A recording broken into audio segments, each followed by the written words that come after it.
Estamos aqui para apresentar, com uma honra e uma grande alegria, a coleção FIB, que inaugura a parceria FIB e Almedina. Nós já temos a Almedina como parceira da FIB em outras publicações, mas hoje é o dia em que a gente lança uma coleção específica com o selo FIB, que vai representar, dentro do contexto de publicação, um avanço nas atividades da FIB. A FIB tem esse papel de conexão, de trazer ideias e projetos e discutir temas que envolvam as mais diversas questões da atualidade relacionada à economia 4.0, tanto no contexto Europa quanto no contexto Brasil, justamente para achar respostas, encontrar soluções, encontrar caminhos. E, a partir de hoje, a gente tem agora a possibilidade de, com publicações na dinâmica de deixar de forma mais perene o debate, discutirmos isso também em parcerias que envolvam a publicação de livros. A coleção FIB, ela surge com esse ideal de ser mais um instrumento de conexão e, mais do que isso, ela se desenvolve com o objetivo de futuramente trazer uma premiação, de trazer trabalhos que venham a ser premiados e venham a ser lançados por essa coleção FIB, mostrando o avanço no encontro de caminhos, né? Mostrando o avanço nesse encontrar de soluções. E hoje, para inaugurar essa coleção, a gente traz um tema que tem tudo a ver com o evento que está sendo realizado hoje, relacionado à regulação, que é empreendedorismo 4.0. Então, a gente traz autores que vão debater, que vão discutir sobre o contexto de quais são os desafios econômicos, tributários, e que vão além disso, no empreendedorismo do que a gente chama de economia digital. Nesse contexto que vivemos, que é um contexto disruptivo, e que, ao mesmo tempo, não cabe na regulação que foi conformada anteriormente, né, tanto no direito brasileiro quanto no direito português ou europeu. E, para a gente discutir um pouco sobre isso, esse livro trouxe aspectos relevantes, não só acadêmicos, mas práticos, propositivos. Bom, além do livro, e para além do livro, a gente tem conosco para debater um pouco sobre esse tema e para a gente discutir junto, encontrar soluções e pensar sobre isso, Silas, a Sofia e o professor João Catarino. A gente vai conversar um pouco. A ideia desse momento não é uma palestra, a ideia é uma conversa sobre mais essa iniciativa FIB, sobre mais esse passo, agora num contexto de deixar perene ideias que possam ser objeto de soluções, né? Que possam ser aí mais uma etapa nesse encontrar de soluções. Então, vou colocar aqui a palavra para os nossos colegas, então, para o professor João Catarino, para a gente conversar um pouco sobre os entraves da tributação, os entraves da economia, e ele vai conversar um pouco no contexto português, mas ele tem um olhar sobre o Brasil, né? E ele participa com um artigo no livro falando sobre isso. Eu queria que ele começasse falando com a gente sobre essa dualidade, né? O que a gente enfrenta em Portugal, o que a gente enfrenta no Brasil, qual seria o cenário ideal, como é que a gente pode pensar um pouco sobre isso? Professor Catarino. Muito bem, muito obrigado. Boa tarde a todos. É um privilégio, um prazer estar aqui, em primeiro lugar. Agradeço muito o convite. Eu, de facto, participei naquele livro com outros colegas a propósito de um artigo sobre o Simples Nacional Brasileiro. Pode parecer estranho que eu me aventure a falar sobre isso, mas eu garanto que os outros colegas eram do Brasil e sabiam mais do que eu. Mas enfim, estamos falando sobre empreendedorismo e sobre tributação. Bom, nas nossas sociedades nós queremos pessoas empreendedoras. A verdade é que podemos aqui adivinhar dois tipos de empreendedorismo. O empreendedorismo de sobrevivência, o sujeito que não faz nada na vida e arruma um negócio, uma coisa qualquer simples, através do qual ele consegue sobreviver, consegue alimentar-se, e nós estamos falando, enfim, do escalão mais baixo da sociedade humana, aquilo que no Brasil se chama o camelô, não é? Que procura um negócio, alguma coisa, não é?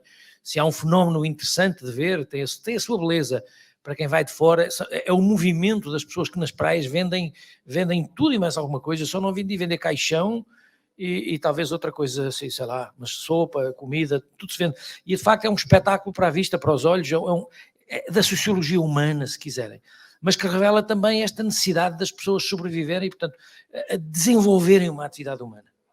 E esse é o empreendedorismo de uma certa realidade.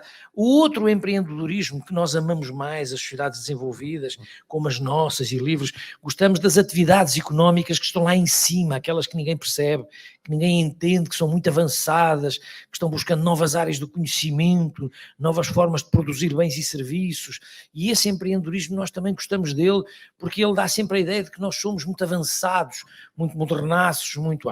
E isso, quer dizer, num caso e noutro temos um patamar comum, que é uma atividade e outra, num caso e noutro, poderemos ter ali renda, podemos ter factos económicos que requerem, que exigem, que demandam alguma medida de tributação. Do meu ponto de vista, e, portanto, nós temos aqui dois tipos de empreendedorismo sobre os quais nós olhamos de forma diferenciada, não é? Num caso, talvez um empreendedorismo mais paternalista, e no outro caso, um paternalismo mais concorrencial face ao mundo. Eu quero ser uma sociedade, nós queremos ter sociedades humanas competitivas e, portanto, queremos dar espaço às novas atividades, às atividades que são muito avançadas, e queremos atrair cérebros, atrair conhecimento, atrair entidades, regimes, pessoas, e até pessoas singulares ou pessoas físicas, como se diz no Brasil, para que eles venham, morem connosco e produzam aqui riqueza, acrescentem valor à nossa riqueza nacional, à nossa, e quando falo em nossa, falo em Portugal, falo no Brasil, às nossas sociedades humanas de matriz democrática, de matriz aberta, de matriz livre, de matriz de mercado. Ora bem, mas temos aqui um denominador comum, que é o sistema tributário. Num caso e noutro, se eu tiver manifestações de riqueza, eu deveria, em condições normais, poder atingi-las com alguma medida de tributação. Muita, pouca, alguma coisa, não é? Porquê? Por causa dos princípios que nós conhecemos, que são sagrados, que nós não vamos aqui trabalhar, o princípio da igualdade, o princípio da isonomia, os princípios que os senhores conhecem, que eu também conheço, não vamos trabalhá-los aqui, já são conhecidos entre nós. Mas a verdade é que eu vejo aqui um problema.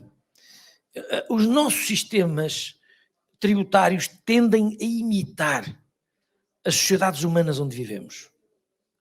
Ou seja, nós vivemos em sociedades, eu não sei quanto tempo tenho, doutora Adácia, 5 minutos?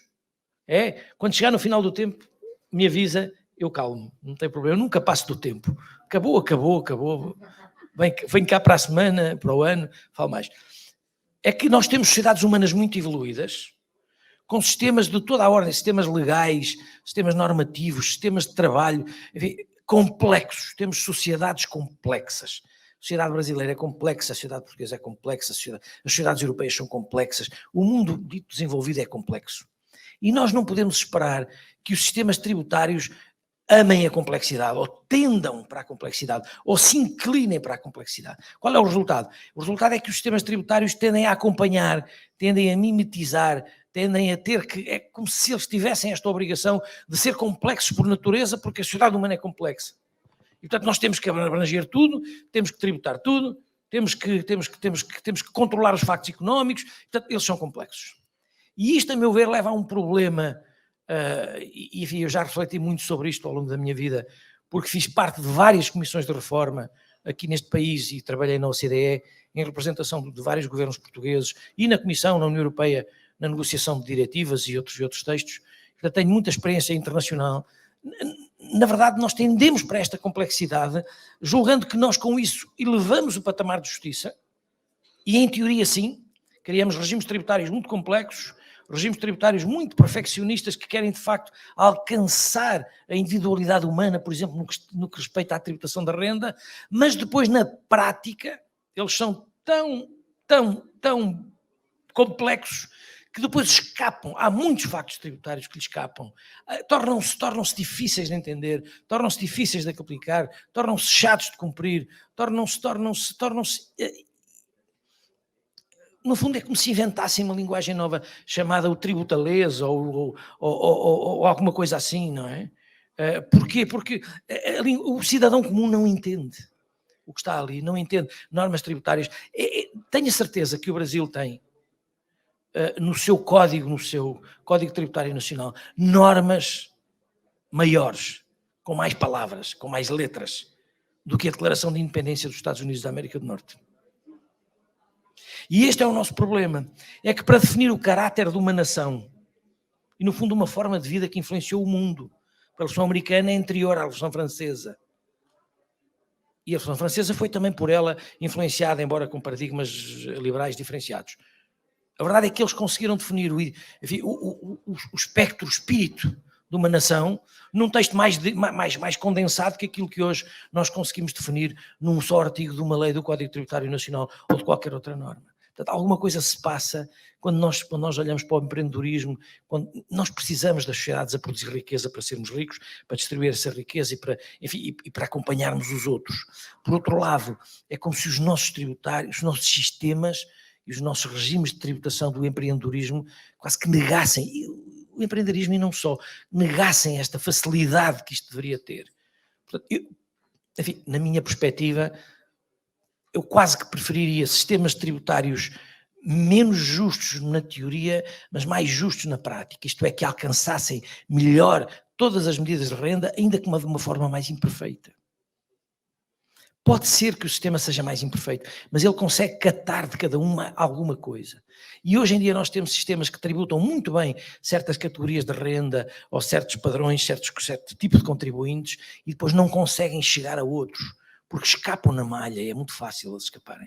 Portanto, em nome da perfectividade, nós criamos monstros inacessíveis, de alguma maneira, complexos, caros para o Estado, caros para o cidadão, caros para as empresas, caros para os agentes económicos e pouco eficientes, muitas vezes, na tributação de certas franjas da renda. Ainda mais no mundo globalizado em que nós estamos, em que as bases, os fundamentos teóricos dos sistemas tributários estão em crise. Não digo mais nada, não sei se o tempo passou, mas fico por aqui. Muito obrigado.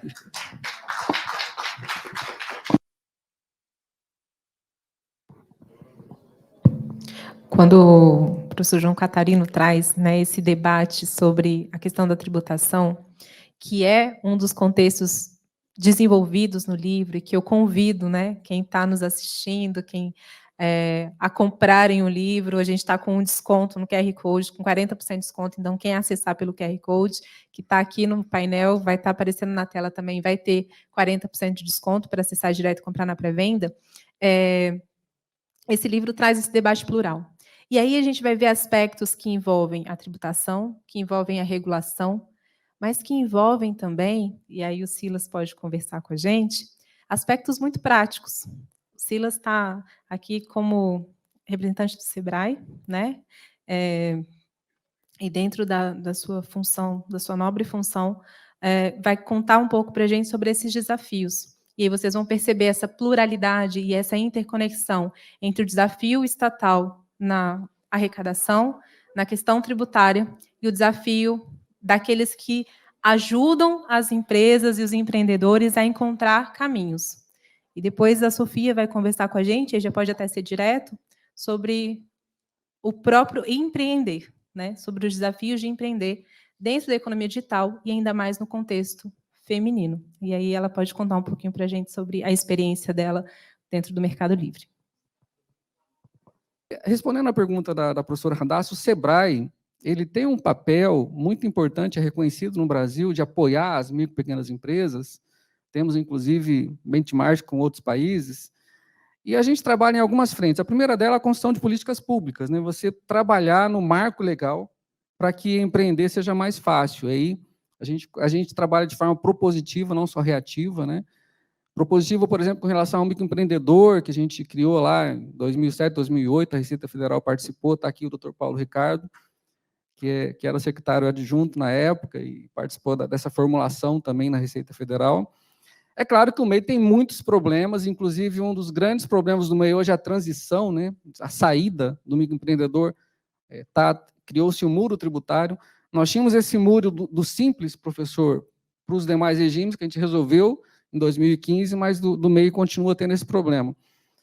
E, às vezes, a gente trabalha de forma reativa, né, na questão da reforma tributária, quer dizer, como que você vai manter o tratamento constitucional diferenciado que está previsto para as micro e pequenas empresas numa eventual reforma tributária. Então, esse é o nosso trabalho.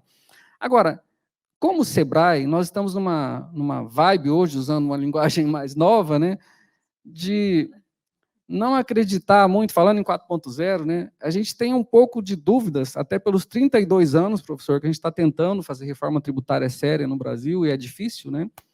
Nós não temos dúvidas sobre se isso vai realmente acontecer, então o Sebrae está investindo hoje na busca de algo que facilite custos de cumprimento, que é também uma busca da Receita Federal, dos demais fiscos, né? Então, nós estamos enxergando, inclusive, tem 2 projetos de lei que nós apresentamos, nós patrocinamos no Congresso Nacional com os nossos consultores, que é o PLP 145 e o 178 de 2021, que visam transferir para o fisco de novo a apuração dos tributos, uma coisa que o fisco fazia 50 anos atrás, deixou de fazer, a partir do momento que os fenômenos foram se tornando mais complexos, né? Mas hoje, com a fatura eletrônica, usando a linguagem de Portugal, a nota fiscal eletrônica, nós achamos que isso é possível de se fazer.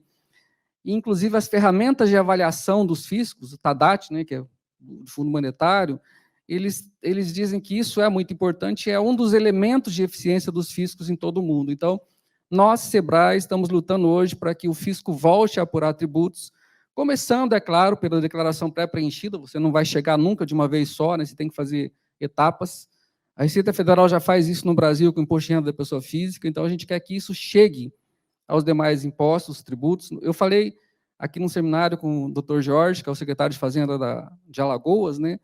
Ele acha que no ICMS já é possível começar isso, já é possível que você tenha uma declaração pré-preenchida do IVA estadual, que é o ICMS, e que chegue num ponto de fornecer ao contribuinte o valor do imposto a ser pago. Então, eu acho que esse é nós estamos trabalhando para isso dentro do Simples e fora do Simples também.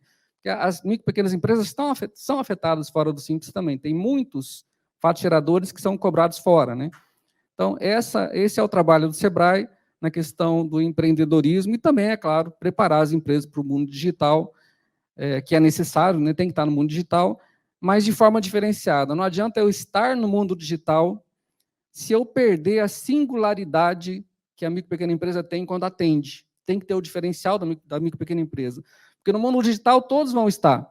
Então, se eu estou lá, eu tenho que ser diferente, eu tenho que ter uma diferença que me faça ser reconhecido como aquela pessoa que está na região, está vendendo para a região, está fazendo desenvolver o mercado regional e o mercado local. E eu já passo, então, para a Silvia do Mercado Livre. Obrigado. Sofia.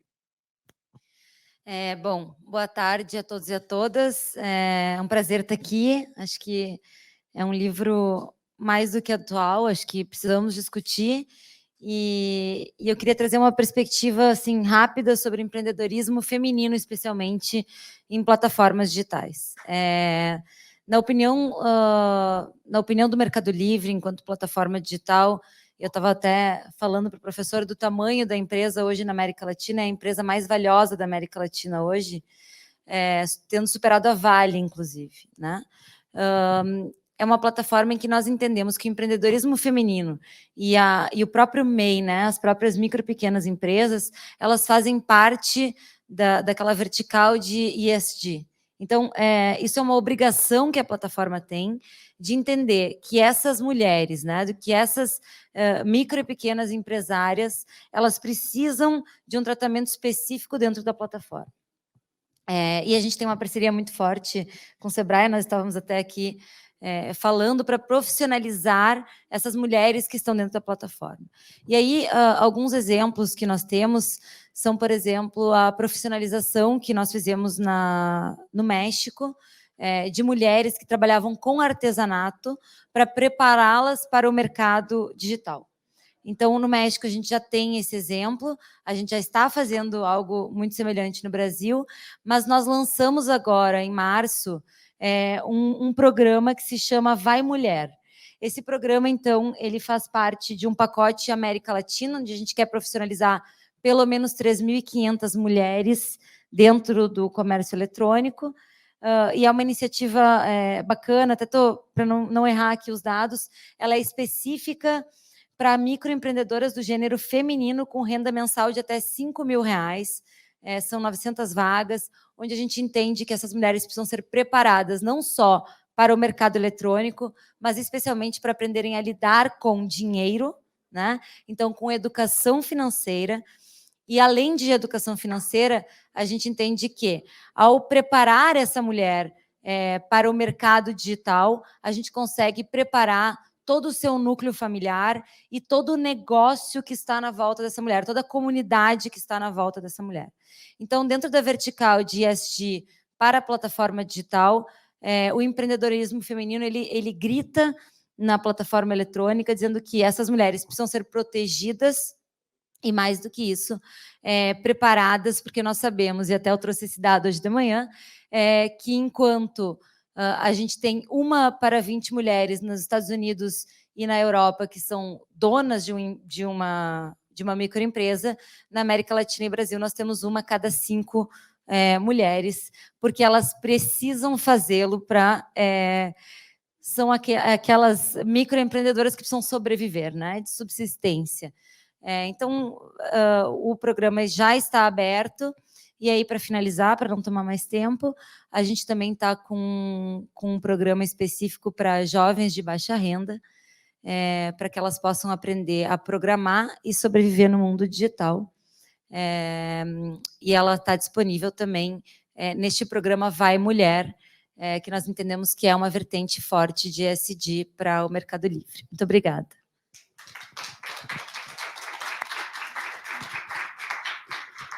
Obrigada, Sofia, obrigada, Silas, obrigada, professor João Catarino. Bom, a gente está aqui para contar um pouquinho do livro, né? Falar um pouquinho das discussões, trazer aí uma abordagem que faça com que vocês queiram comprar o livro, ler, pensar sobre o assunto e que a gente possa fazer uma nova publicação, né, daqui a um ano, que a gente possa, no próximo congresso, debater com mais profundidade ainda esse tema e encontrar soluções que não estão prontas, mas que dependem do nosso esforço conjunto, do nosso diálogo, inclusive entre os países, para achar esse caminho de ajustar uma tributação, ajustar uma regulação, ajustar um ambiente econômico sadio e fortalecer aqueles que fortalecem os microempreendedores lá na ponta, compreender os lugares de fala desses empreendedores, seja de subsistência, seja no contexto mais disruptivo, de ideias, como trouxe a fala do professor João Catarino. E aí a gente convida vocês a adquirirem o livro, a olharem um pouco para as obras, né, que vão ser lançadas pela coleção FIB e a participarem dos eventos que a gente vem realizando. Eu vou finalizar por aqui, agradecer a presença, né, de todos e convidar vocês a adquirirem a obra, hoje com 40% de desconto lá no selo que está no QR Code, e para aqueles que estão aqui pode acessar, né, o QR Code e adquirir. Mas o mais importante é que esse debate ele só se inicia aqui. Aqui a gente está fazendo um pré-lançamento, a gente vai ter outros debates, outras rodadas, outras conversas, para a gente aprofundar o que está sendo posto no livro. Essa conversa aqui, essa riqueza que a gente teve, né, com a fala da Sofia, do Silas e do João Catarino, ela reverbera o fluxo de ideias que a gente tem dentro do livro. E é para isso que a gente convida vocês a adquirirem a obra e a participar um pouco mais dessa conexão que a FIB, como associação, tem feito. Obrigada.